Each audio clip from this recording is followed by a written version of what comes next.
I am here again sa mga nature.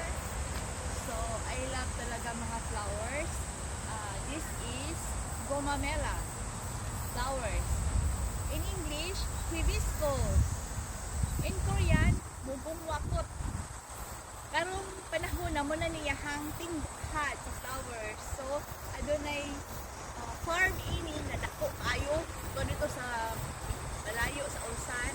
So, I will be going this weekend. Kasama yung Koreano ko. So, dito ang daghang kaini. Bunga.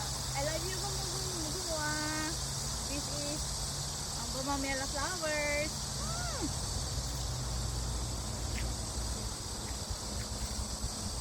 Money. Pagsugod og bumukhad.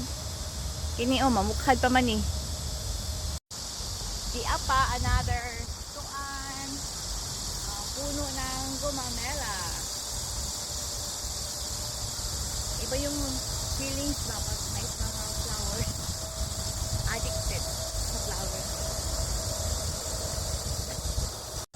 Di apay white gomamela. White gomamela. Daghan nag full bloom diri. Gomamela flowers.